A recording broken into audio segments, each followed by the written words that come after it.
Shalom, salam sejahtera bagi kita semua. Perkenalkan, saya Beatrice Morana Sidabutar dengan NIM 2008020009 dari Prodi Kimia akan memaparkan pendapat saya tentang konsep manusia dalam Alkitab dan pandangan lainnya.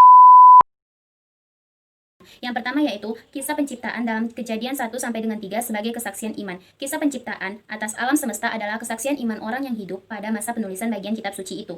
Kejadian 1 sampai dengan 3 memberikan urutan tentang kisah terjadinya alam semesta dalam jangka waktu 6 hari, yaitu terang, cakrawala, darat dan laut, juga segala tumbuhan, benda-benda penerang seperti matahari, bulan dan bintang, burung-burung di udara dan binatang laut yang besar juga ikan, binatang darat serta manusia. Dari hal ini kita dapat mengetahui bahwa manusia adalah ciptaan dalam urutan terakhir. Dia diciptakan sesudah yang lain-lainnya, khususnya binatang darat. Kemudian hari ketujuh Allah memberkati pekerjaannya itu dan beristirahat yang kita sebut dengan hari Sabat. Implikasinya yaitu bahwa pemahaman kisah penciptaan atas alam semesta sebagai suatu kesaksian iman adalah pengakuan dan penerimaan kita terhadap kisah tersebut sebagai media penyataan Allah. Meskipun bertentangan dengan pengetahuan modern atau konsep ilmiah dewasa ini, kita tidak boleh menolaknya sebagai firman Allah, dan kita juga tidak boleh memakai pengetahuan modern sebagai acuan untuk mengukur kebenaran penyataan Allah, karena kisah-kisah tersebut didasarkan pada iman dan pemahaman tentang alam semesta yang pernah dimiliki bangsa Israel beberapa ribu tahun yang lalu. Selanjutnya yang kedua, makna manusia sebagai segambar dan serupa dengan Allah. Di dalam Kejadian 1 ayat 26 sampai 28 dijelaskan bahwa manusia itu dijadikan segambar dan serupa dengan Allah. Maksud dari kata segambar ini artinya manusia merupakan gambar atau presentasi yang kelihatan dari Allah yang tak terlihat lewat karakteristik atau sifatnya seperti nafas kehidupan yang kekal, kebaikan, kebenaran, kekudusan, dan pengetahuan. Manusia memperlihatkan Allah yang tak dapat dilihat. Dengan demikian, jika dikatakan manusia itu segambar dan serupa dengan Allah, maksudnya ialah manusia memiliki kesamaan karakteristik ilahi dengan Allah, bukan dalam arti serupa secara fisik. Misalnya, manusia memiliki hidung yang sama dengan Allah, ataupun warna kulit manusia sama dengan warna kulit Allah, bukan dalam konteks hal yang seperti itu. Semuanya diciptakan Tuhan Allah untuk melakukan apa yang baik dalam pandangannya. Oleh sebab itu, Tuhan Allah menciptakan manusia segambar dan serupa dengan Dia. Implikasinya yaitu bahwa kita harus menerima kedaulatan Allah atas hidup dan tujuan hidup kita. Kita harus bersedia dibentuk dan digunakan menjadi apa saja, karena Tuhan Allah menjadi penentu hidup kita.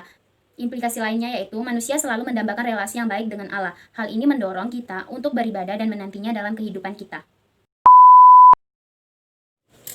Kemudian yang ketiga, manusia sebagai makhluk sosial. Pertama, manusia diciptakan tidak untuk hidup sendirian. Sejak awal, manusia itu adalah makhluk sosial yang membutuhkan sesamanya manusia. Implikasi pemahaman ini adalah perlunya tindakan untuk menyeimbangkan dimensi individu dan kolektivitas manusia. Pertumbuhan individu adalah tanggung jawab setiap orang Kristen, tetapi orang Kristen juga harus memperdulikan pertumbuhan jemaat. Yang kedua yaitu, manusia diciptakan sebagai laki-laki dan perempuan supaya secara umum mereka hidup berpasangan dan beranak cucu. Manusia sendiri diperintahkan tidak hanya untuk memenuhi bumi, tapi juga menaklukkan. Hal ini berarti tidak hanya melahirkan anak-anak, tapi juga membesarkan anak-anak yang saleh yang akan benar-benar menaklukkan bumi di bawah Tuhan. Selanjutnya, mengenai masalah manusia dan gender, sebagai ciptaan Tuhan, memang laki-laki dan perempuan adalah sama, tetapi memiliki peran dan fungsi yang berbeda pula. Namun, laki-laki dan perempuan ini diberi kesempatan, kewajiban, kebebasan, dan hak yang sama untuk menyelidiki, mengerti, mengolah, memanfaatkan, dan mendominasi bumi. Implikasinya yaitu hubungan yang serasi antara manusia dan sesamanya, khususnya antara laki-laki dan perempuan dalam konteks keadilan gender, maksudnya adalah status dan peran yang harus diperjuangkan sebagai pola kesejajaran status perempuan dan laki-laki.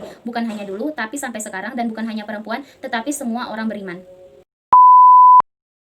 Selanjutnya yang keempat, manusia sebagai makhluk etis. Tanggung jawab etis manusia terhadap hukum yang diberikan Allah, maksudnya manusia diberikan kebebasan untuk memilih mana yang baik dan mana yang buruk, dan harus bertanggung jawab untuk pilihan yang diambilnya. Tanggung jawab yang harus dipikul manusia dalam dosa tidak hanya berkaitan dengan dirinya sendiri, tetapi seluruh keturunannya dan alam yang menjadi lingkungan hidupnya.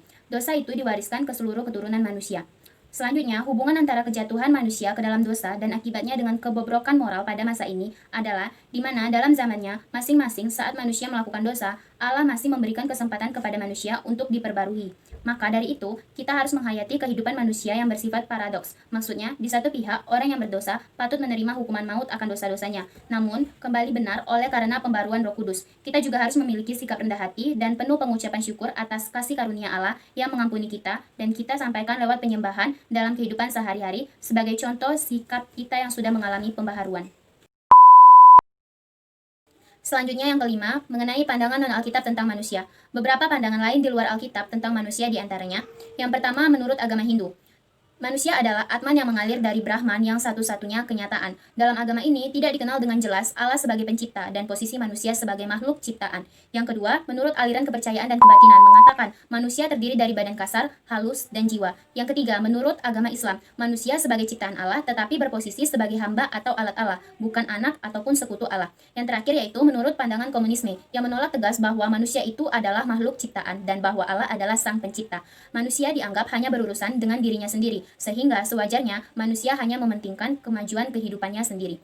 Dari hal ini terlihat bahwa konsep manusia di dalam Alkitab sangat berbeda dengan yang lainnya. Dalam kebanyakan konsep, itu tidak diakui posisi manusia sebagai ciptaan di depan penciptanya. Bahkan ada yang tidak mengakui keberadaan sang penciptanya.